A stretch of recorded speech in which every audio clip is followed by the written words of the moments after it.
The phone rang 22 times in an hour. I know, my daughter counted it. She assumed it was a game. I was 300 miles from home, on a beach blanket on Harbour Isle, watching my son dig a hole to China with a plastic shovel. My mother was calling from the parking lot of a resort in Seabrook Bay. My sister stood beside her, yelling at a cashier who could not offer them a room they had not paid for. But I didn't know that then. All I knew was the beach, the sand between my feet, and that for the first time in 4 years, I had chosen my kids over my family's expectations. But that phone call, and the 21 that followed, were merely the end. How we got here, let me tell you. Welcome back to Silent Truth Stories. My name is Marissa, I'm 33, and I work as a bookkeeper in a tiny town outside Charleston. This is how my sister got my mother to cut me and my kids out of the family vacation, and what happened when they tried to pay for it with money that was already gone. If you have ever been the person that has to pay for everything and get nothing in return, leave a comment. I worked at Dr. Meredith's vet practice down Route 16 a bit past the Ridgeway fuel stop. Bookkeeper. $47,000 a year. Not glamorous. Not terrible. I balanced the books, did the payroll, tracked medication inventories and made sure the numbers added up so Dr. Meredith could focus on the animals. I was good at that. Numbers don't lie. They don't take loans. They don't make you feel guilty around Thanksgiving. My apartment was 12 minutes from the clinic, 14 minutes from Ava's elementary school, 20 minutes from Noah's preschool if I caught the light on Willow Avenue. Ava was 8 years old. Noah was 5.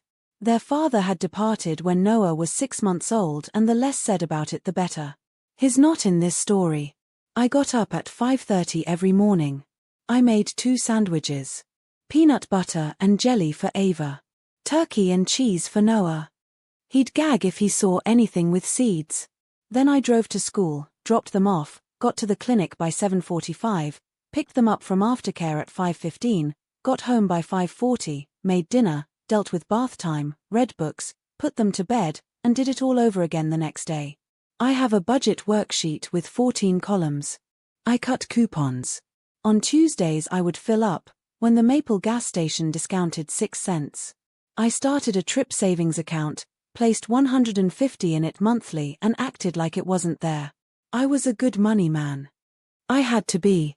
But being good with money in my family was less a skill and more a target. People don't hate you because you are poor. They hate the fact that you are cautious. When they don't have an account for savings. The nay they need a yes. My father realized that. He was the only one who did so. 4 years ago, my father was in a hospital bed at St. Catherine Medical Center with tubes in his arms and a kidney that had quit on him. Arthur Bennett, plumber, 40 years crawling under houses and threading copper tubing. 62 years old, yet looking 80. His hands were as rough as roofing slate. He did half the toilets in our county and never sent a bill in late. I was 29. Claudia was 34. We stood at either end of his bed, like 2 mismatched bookends. He was looking at me, not at her. Marissa, I want you to take care of the things. He meant the money, the insurance, Mom's bills, the house, all of it. He reached beneath his pillow and pulled out a manila folder.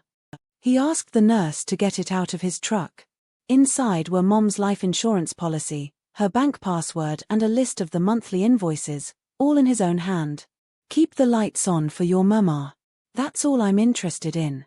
I took the envelope. My hands trembled. His did not. Claudia looked out the window. She said nothing in the room. She waited for us to be in the lift. Her face was the color of old chalk. She looked at the doors. She took out her phone and typed, and my pocket buzzed. I read it in the parking lot. Dad always preferred you. Congrats on your small promotion. After that, I sat in my car for 20 minutes. I'd foreseen something like it. The hurt was not surprising. The surprise was that Dad asked me, not her, and we both understood why. Claudia had written 3 bad checks to the energy provider in a year. She borrowed $2,000 from Dad's retirement fund and never paid it back. He loved her. He just didn't trust her with a checkbook. 3 months later, on a Tuesday in October, Dad died. It was raining so hard the funeral home's gutters were overflowing. The life insurance paid $85,000. I sat down at my kitchen table with a calculator and a legal pad and did as he asked. Hospital's medical debt, $31,000. Mom's house, bathroom subfloor deteriorated from a leak, roof repaired, $8,000. New water heater, the old one was held together with duct tape and hope, $2,400. Net balance after all of that, $23,600. I put $22,000 in a savings account in Mom's name. Emergency reserve. Untouchable. Everyone else paid for the funeral flowers and reception food since Claudia said she would do the catering and then she didn't. Then I set up a transfer of $300 a month from my bank account to Mom's on the first of every month, like rent. Except I was paying my mom's power, water, and grocery shortfall.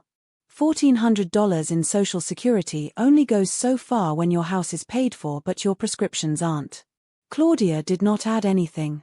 I've got my own family to look after, she remarked. She had Brandon, a house with a pool and at least one Lexus.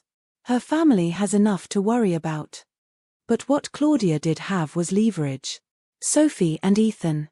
And Mom's two youngest grandchildren were the currency Claudia spent liberally. I'm not bringing the kids over if you're going to keep inviting Marissa over on weekends. She said it like a weather forecast. Informal. Fact of the matter. Mom stopped inviting me out on the weekends. Ava figured it out when she inquired why Grandma only wanted to see her on Wednesdays. I had no good reply. Just changed the schedule and still sending the $300. Ever since I was 9, the Arthur had gone to the beach every summer. Bramble Coast, South Carolina, the same coastline. Same rented cabins with screened-in porches and the sand that got in everything. At 4 o'clock in the morning Dad packed the cooler. Mom would carry enough sunblock for an army. The first hour Claudia and I would argue about the front seat, the following 3 would sleep against opposing windows. It was the one week of the year where nobody argued about money. Dad settled the bill.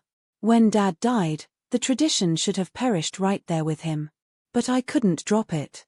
Ava was a big fan of the tide pools. Noah was born in August and his first trip was when he was 10 months old. He laughed, eating sand. So I continued going. I rented the rooms, worked at the grocery store, packed the car and paid.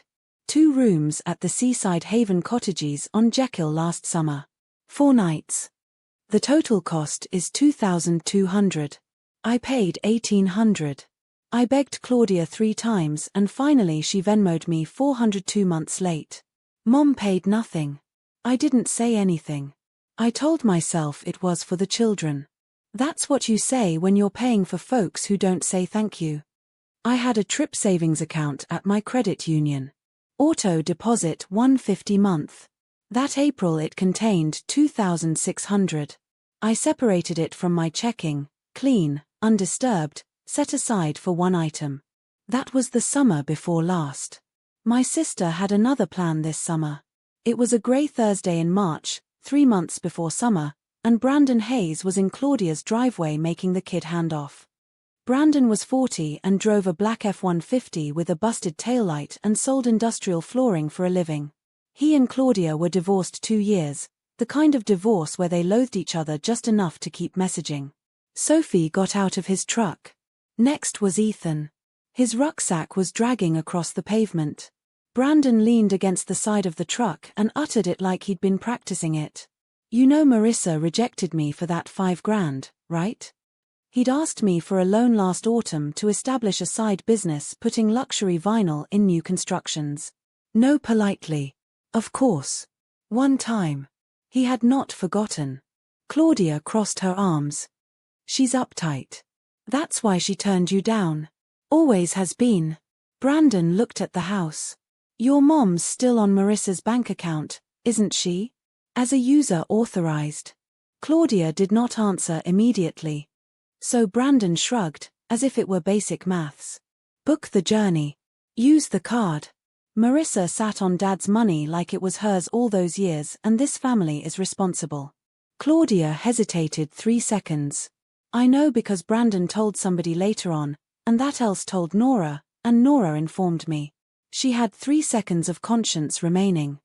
She owes us, remarked Claudia. Brandon grinned and climbed into his pickup. That night I was at home, helping Ava with her times tables. I didn't know anything about it. I'd have no idea for weeks. But the arrangement was already made and my name was on the receipt. Sophie's 10th birthday. Mom's place. April.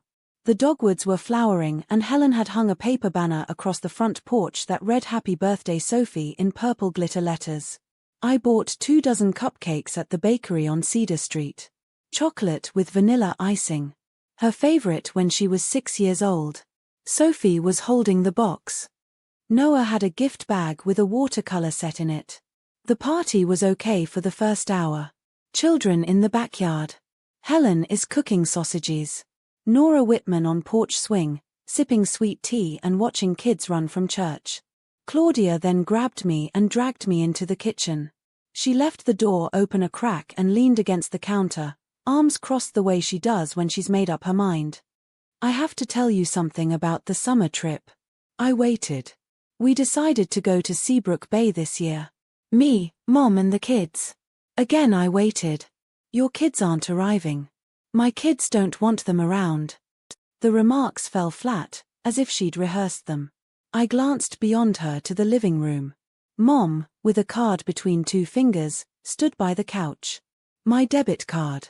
It was the emergency card I'd given her 2 years ago for groceries or doctor's appointments. Why do you have my card, Mom? Helen stared at Claudia and then at me. I need it for the reservation, she said. Nora Whitman was sitting in the living room. She witnessed it everything. She observed Claudia's jaw clench. She watched Helen take the card. She spotted me looking at both of them and doing the maths. I nodded once. Take it, I said. Then I phoned my kids, got the cupcake box and left. It was a 14-minute journey home. Ava sat quiet behind me. Noah whistled a tune from a cartoon I didn't know. 2 streets from home, Ava inquired, why did we leave early? I stared in the rearview mirror at her, 8 years old, her father's brown eyes and my stubbornness. Sometimes grown-ups need a little space, baby. She took it. Kids do that. They take the answer and stash it elsewhere. I parked, brought them in the house and put on a movie. Then I sat down on my bed with my phone and accessed my banking app. I had detected a $400 withdrawal from my bank a month ago. I phoned Mom. She explained she had used the wrong card at the chemist's. I'll pay you back, she said to him. But I looked at it more. Another 3 withdrawals in the last 2 months. 80 at a petrol station, 120 in Target, 65 at a restaurant I'd never been to. 2 weeks before the birthday party I phoned the bank. I wanted to take the authorized user off. The woman on the phone said I required both parties there or a notarized request. 7 to 10 working days. I didn't have 7 to 10 days. So I drove the next morning up to another credit union across from the tire business. I opened a new checking and savings account and moved everything across. $2,600 in savings, $1,400 in checking. There was the old account with $12, and my mother had a debit card. I didn't tell anyone. Here's what I've learned about money and the family. If someone's holding your bank card like they own it, they're not protecting it. They're holding you near. 2 weeks later, and it was Sunday dinner at Mom's. Fried chicken, canned green beans, tube rolls. Claudia was in one of the moods I knew. The one where she obtained something she wanted and wanted others to know. She was on her phone before we'd even cleared the plates. See this, said. She flipped the screen to Mom. Seabrook Bay Island. A resort with white balconies, a blue swimming pool, palms that looked too wonderful to be genuine. 4 nights. View of the sea. Kids club included. 3,200 all in. She flipped through the photos like she was trying to peddle it. The second night has a seafood banquet and a dolphin tour. Mom grinned. That's lovely, honey. Claudia hung up the phone and met my eyes across the table. The look was a mixture of pity and satisfaction, like a cat looking at a bird through glass. You can't afford it anyway, she remarked, and gave a quick, bitter laugh through her nose. Noah sat down beside me, fork poised above his mashed potatoes. He gazed up at her. "Are we going to the beach too, Mommy?" The table was silent. Ava looked down at her plate. Mom stared down at her hands. Claudia took a drink of her tea, as nothing had occurred. "We'll have our own adventure, buddy," I told Noah, patting his shoulder. He continued eating. I didn't answer Claudia. I didn't give her the debate she wanted. I washed the dishes, dried the dishes and put the dishes away in the cabinet the way Mom wanted, big plates on the bottom, small plates on top. Then I took my kids back home. At a red light on Sycamore, I pulled out my phone and entered in the search bar, Savannah Beach Vacation Family. It was 11:30 p.m. and Ava and Noah were asleep in their rooms. I sat at the kitchen table with my laptop and a cup of coffee that had been cold for an hour. I looked on Harbor Isle, east of Savannah. I'd never been before, but the photographs looked like the kind of location Dad would have picked. No frills. No attempting to impress anyone. Just sand and water and a place to relax on the porch. The Harbor Isle Inn had a room for the last week of June. $89 per night. Ocean view, a slice of blue between buildings, but there was plenty. 4 nights for $356. I did the figures very carefully, like I always do. Gas $200. Food for $300, primarily made in the kitchenette. Activity, kayak rental, ice cream, maybe a dolphin excursion $150. Total, around $1,006. My new account was $2,600. I made a booking. 12 seconds later, the confirmation email arrived. I put it in a folder called Summer and merely scribbled beach on a post-it. I put it on the fridge. The next morning Ava found it. "A beach?" she inquired. "Are we going?" "It is a surprise," I said, and smiled for the first time in weeks. I didn't realize the scope of Claudia's plot until it all blew apart. People say. Brandon had told a friend at the gym. The friend's wife was with Nora at church. Later, sitting on her porch drinking lemonade, Nora told me. Claudia had booked Seabrook Bay in early April, Ocean View Laurel Suites, 2 neighboring suites, $3,200 all up. She left $800 as a deposit. The other $2,400 was due 3 days before check-in.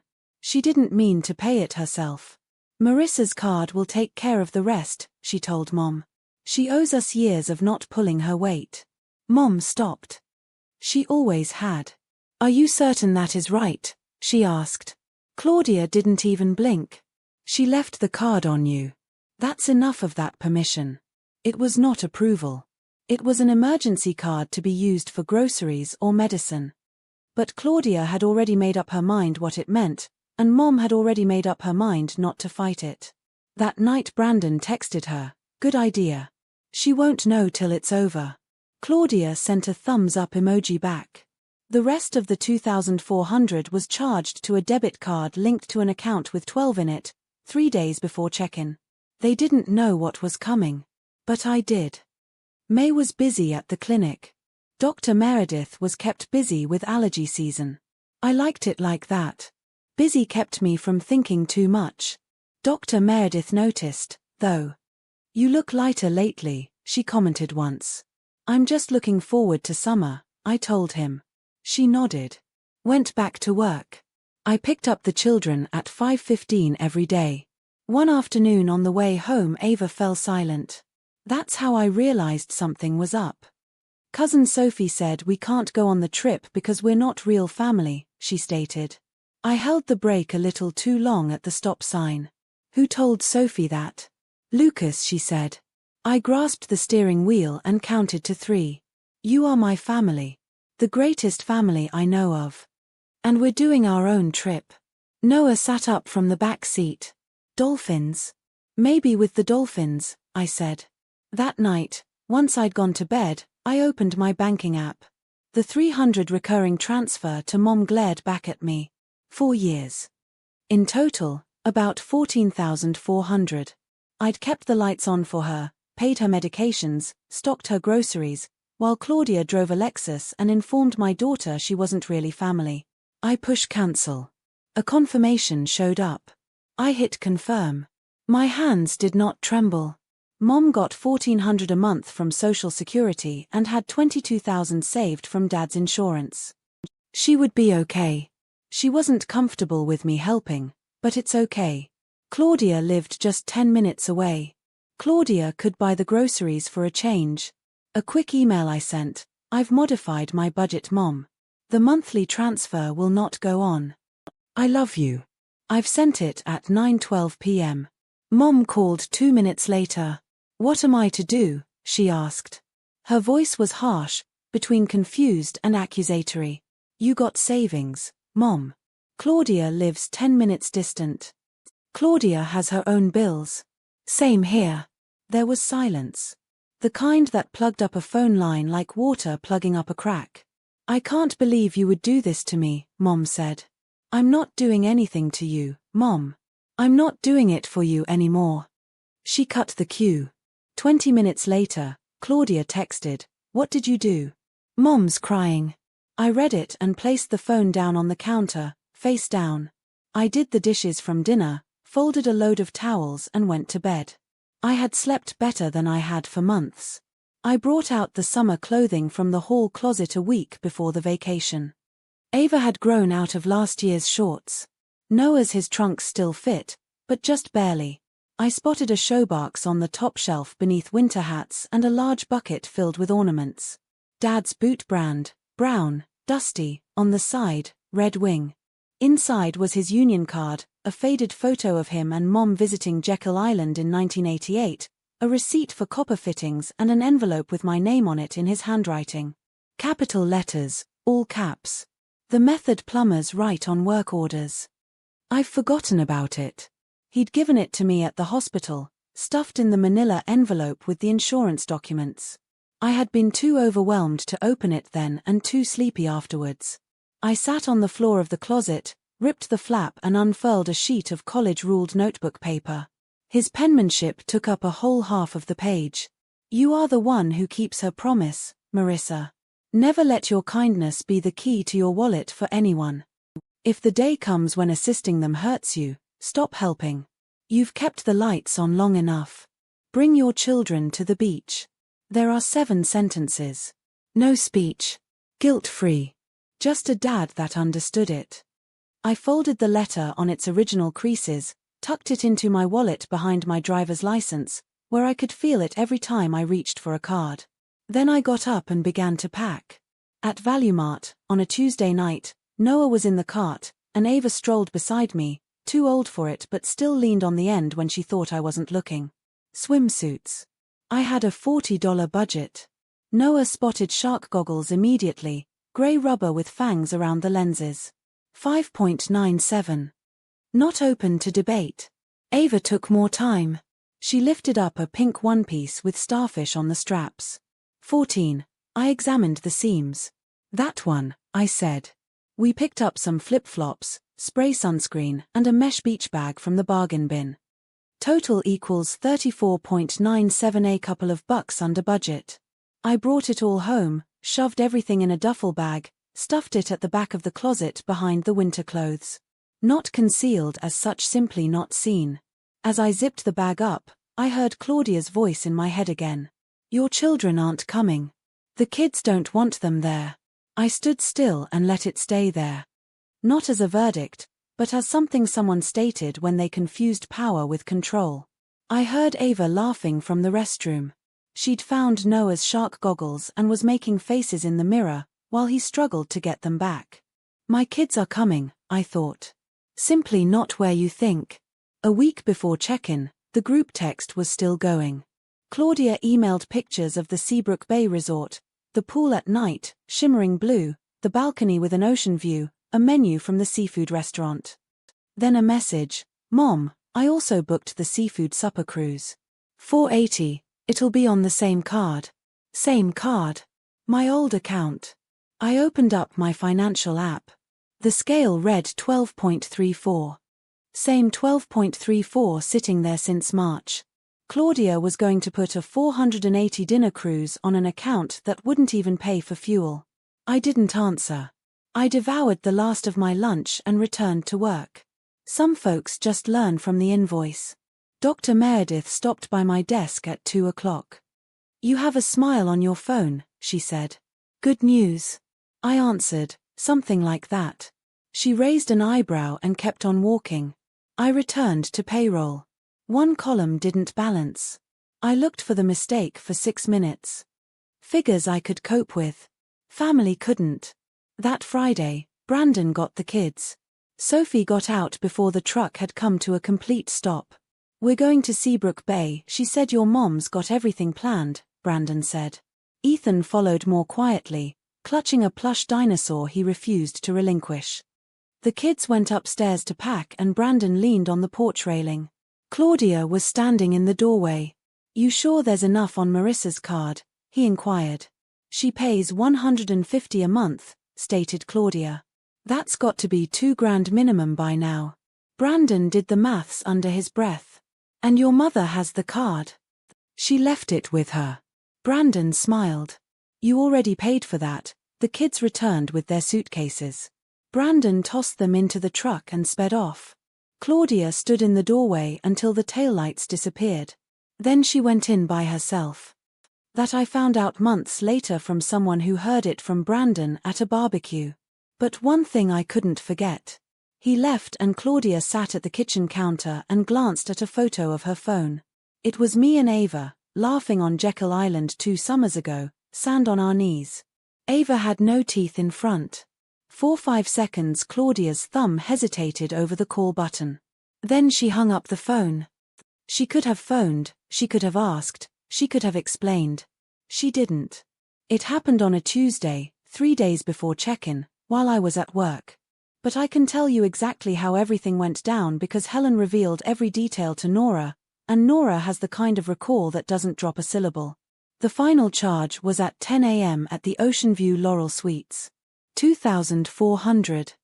Denied. Money not enough. Claudia received an automatic email from the resort to her Gmail.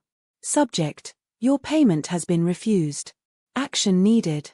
A $2,400 charge to the card ending in 7741 had not gone through and payment must be made within 48 hours or the reservation would be cancelled, the body said. The $800 deposit, it warned, was non-refundable. Claudia called Mom at 10:16. Marissa's card was refused. Mom sounded bewildered, as if the world had ceased making sense with the orders she'd been given. The card is here in my purse, she said. Try it in an ATM, Claudia said. So Helen drove to the First Coastal Bank on Main Street. She parked awkwardly and went in and checked the balance. 12.34. She rang Claudia from the bank lobby. $12 only. There was a long enough pause for her to look at the screen twice. It isn't possible, Claudia said. She puts in money every month. Well, it's not there now. Perhaps she moved it. Then Claudia added, I'm calling her. She did. I was sitting at my workstation in the clinic typing in a payment for a cat's dental cleaning when I saw her name pop up on my phone. I refused the call, turned the phone face down and finished the entry. First try column balanced. She had planned for months around money that was not hers to plan around. Now the clock was ticking, 48 hours. If you've ever seen someone try to spend money they didn't earn, you know the feeling. On her kitchen table, Claudia opened up her credit card app. Limit 3,000 balance, 1,800. 1,200. In stock she had to have 2,400. She was half a man short. She rang Brandon first. You'll lend me 1,200? Brandon laughed. Not mean. Just astonished. I don't have that kind of cash available. Ask your mother. And she did. Helen stared to the wall in her living room, at the portrait of Dad over the TV. I keep my savings for emergencies, she replied. This is an emergency, shouted Claudia. It's a holiday, Claudia. Helen, however, did go to the bank. She took out $600 from the account I had set up for her. Cash. She gave it to me in an envelope. Claudia pulled together another $600 on her credit card, the rest of her available credit. She was at her limit now. She wired $1,200 to the resort, but the total came to $2,400. She was $1,200 short, with 31 hours remaining on the clock. She contacted me again when I was bathing Noah. My phone blinked on the counter. Claudia. I heard it ringing. No answer. It went to voicemail. The text message came 2 minutes later. I know you shifted your money. You need to talk. I've read it. Set the phone down. Returning to reading Noah his shark book. He passed out halfway through a narrative about a whale. The next night at 8:40, lights sliced across my living room drapes. I knew it before the knocking. Claudia was on my doormat in yoga leggings and a scruffy shirt. Mascara ran beneath one eye. She looked like she hadn't slept for days. I opened the door but didn't move away. What did you do with the money? She inquired. My money, I said evenly. It's in my account. But not the one you planned on taking from. Her chin snapped. Snitch. Mom is an authorized user. Why didn't you ask me then? Silence. We need the money, she replied. The kids are depending on it. Your children, I said. Not my own. You said it. She dropped her voice. I'm sorry for what I said. Sure. I can help you. For Mom. I let the apology sit there. You said to my daughter she wasn't true family, I responded. That's it, then. I moved backwards and closed the door. The deadbolt clicked, loud enough for her to hear. I observed her for 10 seconds standing there, through the window. Then she kicked the welcome mat to one side and walked away. The next morning, Mom contacted the clinic. She knew I couldn't ignore it. Marissa, can't you just return the money to the family? I sat back in my chair. A cat with an ear infection sat still in the adjacent exam room. Mom, you clutched my card like it was your own. You informed my children they weren't welcome. That was Claudia's idea, she responded hurriedly. I just went with it. That's the trouble, I said. You always just go along. Tears started to fall. I stood still. Toughened. Did not repair it. Then she said it. Your father would be so angry with you. That was meant to break me down. My dad told me to stop helping when it started hurting, I said. I quit. The queue went quiet and then ended. I put the phone down, finished my invoicing and fed the clinic cat at 3:30 as usual. On the way home from work, I stopped at Freshmart for milk, bread and bananas. Aisle 3, near the cereal. Nora Whitman stood comparing 2 boxes of oats like one of them owed her money. She looked up when my cart rattled by. Marissa. She set both boxes down. I heard about the trip. I halted the cart. Mom told you? Helen asked me to talk to you, Nora added. I told her no. She folded her arms, not violently, just firmly, like someone prepared to speak something true. I was at Sophie's birthday. I watched Claudia take you into the kitchen. I noticed your mother carrying the card. You don't owe anyone a thing, Marissa. I looked at the cereal shelves. Store brand. 2 for $5. I know, I said. Your daddy would say the same, she continued. Nora didn't make it a speech. She didn't need to. She had known my father for 30 years. They served together on the church building committee. He fixed her bathroom sink twice and never took $1. I nodded. Nora reached over and squeezed my hand, quick and steady, like pulling someone across a ditch. Then she picked up the cheaper oatmeal and put it in her cart. Have a good summer, honey, she said. That was it. No advice. No lecture. Just recognition. I drove home, parked, and sat in the car for a minute with the engine off. Then I went inside and told myself, pack the car tonight. Leave tomorrow. At 9 p.m., the kids were asleep. The apartment was quiet except for the refrigerator hum and a faucet drip I kept meaning to fix. I had to fill up the car 4 times. Cooler in the backseat floor. Turkey sandwiches wrapped in foil. Juice boxes. Grapes in a Ziploc. String cheese for the road. Duffel bags in the trunk. Beach towels from the linen closet. Noah's shark goggles went on top so he'd see them first. I checked the reservation again. Harbor Isle Inn, Ocean View Room 6. Check-in 3 p.m. confirmation saved on my phone and written on a sticky note in my wallet. I don't trust technology when it matters. I set my alarm for 5 a.m. and texted Dr. Meredith that I was taking Friday off as planned. 3 dots came back. Have the best time. You deserve it. I locked the door, poured lemonade from the pitcher Ava and I made on Sunday, and sat on the porch steps. The street was quiet. A porch light across the road. A sprinkler ticking somewhere. The kind of silence that doesn't demand anything from you. 4 missed calls from Claudia. 2 from Mom. I let them sit. Didn't listen. Didn't open them. Tomorrow I would drive south with the windows down, kids singing off-key, and none of those messages would matter. I opened my wallet. Dad's letter was still folded behind my license. I didn't read it. I already knew it by heart. I finished the lemonade and went to bed. Same day, 2 p.m., about 250 miles north. This part one pieced together later from Nora, from Helen, and from Sophie. Claudia's SUV pulled into the Ocean View Laurel Suites parking lot after a 4-hour drive. Helen sat in the passenger seat, stiff from the ride. Sophie and Ethan pressed their faces to the windows, already talking about the pool. Claudia walked into the lobby with sunglasses on her head and a rolling suitcase behind her.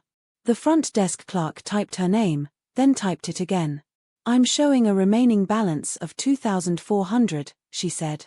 A partial payment of $1,200 was received yesterday, but full payment is required at check-in. You're still short $1,200. Claudia pulled out her credit card and slid it across the counter like confidence could change the outcome. The clerk swiped it, waited. I'm sorry, declined. Claudia stared at the screen. Helen sat down in a lobby chair. I don't have any more money, she said quietly. Sophie tugged at Claudia's arm. Mom, what's happening? Where's our room? Not now, Sophie, Claudia snapped. She grabbed Helen's arm and pulled her toward the hallway. Call Marissa, she said. Now. Helen took out her phone. Her hands were shaking for real this time, not the kind she could control. She dialed my number. Harbor Isle. We had arrived at noon. Room 6 was small, clean, and smelled like salt air and lemon cleaner. 2 beds, a kitchenette with a hot plate, and a mini fridge. A screen door opened onto a narrow porch. Noah had his shoes off before I finished unloading the car. Ava was already in her starfish swimsuit, towel over her shoulder, standing at the door like a tiny impatient lifeguard. By 1 p.m., we were on the beach. Ava ran straight into the waves, ankles in the foam, laughing the way kids laugh when the ocean feels new every time. Noah dropped to his knees and started digging. He was 5 and had a plan for that hole.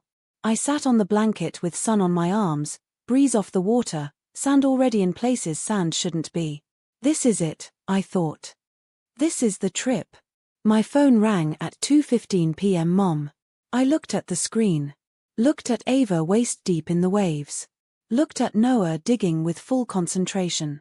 I pressed decline. It rang again at 2:16. Declined.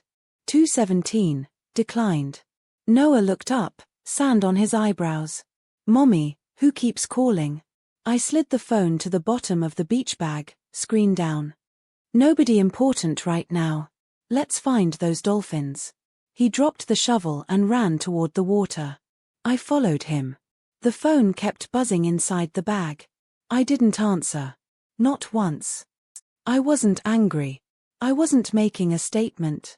I was standing in the southern coast holding my son's hand while he looked for dolphins. That mattered more than anything happening 200 miles north.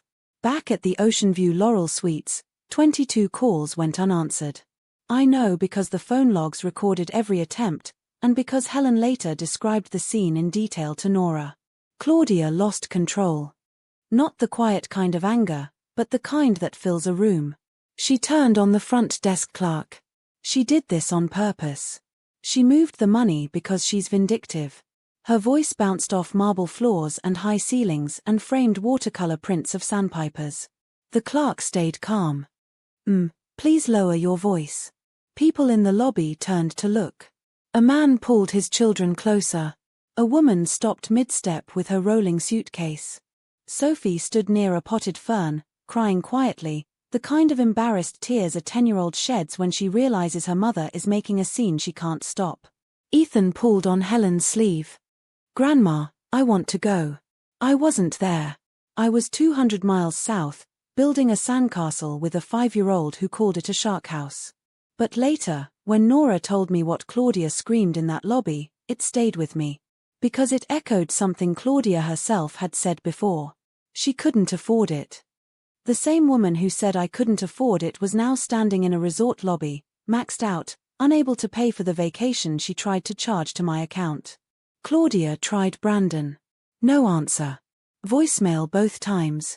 The manager arrived and asked them to step outside. They walked out into the parking lot. No room. $800 deposit gone. Credit maxed. Gas tank half full. The asphalt was hot enough to shimmer. Helen lowered herself onto a concrete bench near the handicap spaces. She looked 10 years older. Inside her purse, a debit card tied to an account with 12, her wallet lighter by $600, and a phone showing 22 missed calls to me. "Who's paying for this?" she asked quietly. Not angry. Not accusing. Just tired. Claudia paced. "Marissa was supposed to." "She didn't agree," Helen said. "You said she wouldn't notice," Claudia snapped. Then Helen said something she rarely ever said to Claudia. "I asked her. She said no." Silence followed. "You went along with it because you said you'd stop bringing the kids to my house if you didn't," Helen added. That was the truth sitting in the open now, in a resort parking lot, with the sound of children playing behind a fence. Inside the SUV, Sophie and Ethan sat with the doors open. Crackers and a Gatorade from a gas station sat between them. Sophie ate slowly. Ethan didn't eat at all. "I want to go home," Sophie said. Then, softer, "I want Aunt Marissa."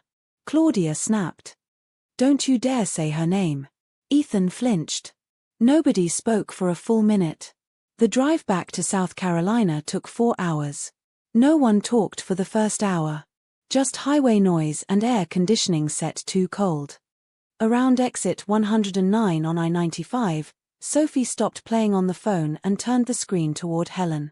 "Grandma, Ava, and Noah are at the beach. Look."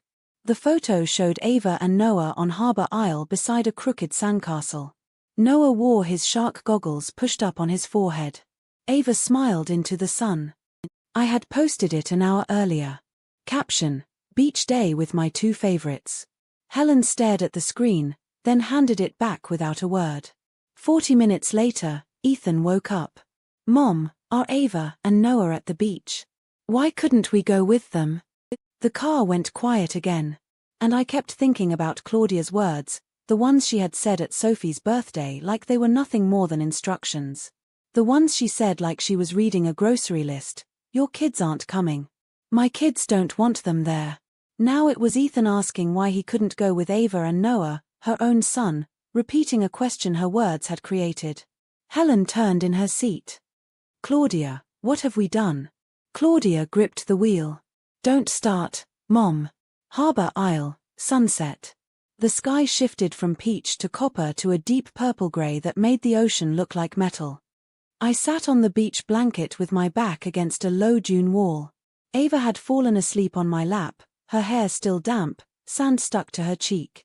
Noah was 20 feet away still digging. He had been digging all day, different holes, different purposes. This one, according to him, was a trap for crabs. No crabs had fallen for it yet. I pulled out my phone. 22 missed calls from Mom. 14 from Claudia. 3 voicemails. I pressed play on the first one. Helen's voice was cracked and hoarse. "Marissa, the trip fell apart. We drove all the way there for nothing. Claudia is beside herself. The deposit is gone. Please call me back. Please." I listened to all 38 seconds. Then I put the phone back in the beach bag and zipped it shut. I didn't call back. Not because I wanted them to suffer, and not because I was trying to prove a point. There was nothing I could say that would fix what they had done, and nothing they could say that would undo how it was planned. Some conversations don't need to happen immediately. They need to happen when both sides are ready. And I wasn't ready. Mommy, I found a shell. Noah ran toward me, holding his fist up like a trophy. He opened his hand. A sand dollar, broken clean in two, one half larger than the other. Is it still good if it's broken? I turned it in my hand, feeling the rough edge. The best ones always are, buddy. He grinned and ran back toward his crab trap. I looked at the ocean. Dad's letter was in my wallet. Take your babies to the beach. I did. Back in South Carolina, 10 p.m. Claudia's house. Sophie and Ethan were in bed after a long day of driving to nowhere and back. Claudia sat at the kitchen counter with a glass of wine she couldn't afford, staring at her phone. She called Brandon. He responded on the fourth ring. Your brilliant plan cost me $800 and a vacation, she complained. Brandon stayed quiet for a moment. My plan? You told me to use her card. I suggested it. You did it. There's a difference. There is no difference. I didn't tell you to max out your credit card on a seafood cruise. The glass hit the counter harder than it needed to. This is Marissa's fault. A pause. Long enough to imply something. Is it though? Said Brandon. Then he hung up. Claudia sat alone. No resort. No vacation. No deposit. Credit maxed. Money borrowed from Mom already spent. Nothing to chase anymore. She glanced at the fridge. Sophie's sketches. Family shot from Jekyll Island 2 years ago. All 4 kids smiling. She turned the picture over. And finished her wine. We got home Sunday. Tan, exhausted, joyful. Monday morning before I even clocked in, Noah told Dr. Meredith about the dolphin.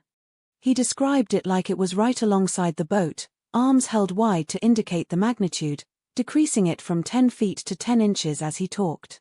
Dr. Meredith listened like it mattered. She was good at that. Tuesday afternoon. Mom called as I was sitting in my car in the clinic parking lot. Can we talk? She said. I want to apologize. I turned the key back so the radio became silent. I'm listening. I shouldn't have let Claudia decide. And the card? I didn't know she would charge that much. But you knew she would charge something. Silence. A crow landed on the dumpster, then flew off. Mom, I love you, I said. But from now on, my finances are mine. No shared accounts. No cards at your residence. No emergency access. A breath on the other end. Okay, she said softly. Not a fight. Not agreement either. Just acceptance. And Mom, I'm not angry. I'm simply done being the wallet. I know, she said. Maybe she did. Perhaps she hadn't yet. Understanding doesn't happen all at once. It grows slowly, like water wearing away stone. We rang off. I walked back inside, gave the clinic cat dinner, wrapped up my report and picked up my kids at 5:15 as usual. Claudia didn't call back. Not that week. Not the one beside. 2 weeks of quiet. Its own reply. It was one Wednesday, Helen said. Claudia claims she will never forgive you for wrecking the holiday. She'll have to forgive herself first, I answered. Helen didn't reply. 3 weeks after Seabrook Bay, there was a town potluck. Paper plates.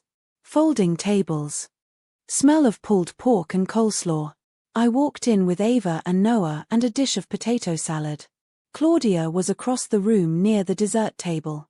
We saw each other. Her eyes drifted away first. No confrontation. No speech. Just distance. Sophie got up from her table and ran toward us. Aunt Marissa, can Ava come play? Yes, I said. Any time. She snatched Ava's hand and they hurried to the playground. Claudia looked on from across the room. He spoke not a word. Left early. I remained. 8. Nora and I talked about a leak in the roof of the clinic. I got home. Bathing Noah. Read Ava 2 chapters. A regular night. The best kind. If someone needs your bank card to keep you in the family, you were never in the family. You were funding it. That's where it stops. Letter from a plumber who knew the value of his daughter. 22 missed calls. A broken sand dollar that was nonetheless good enough.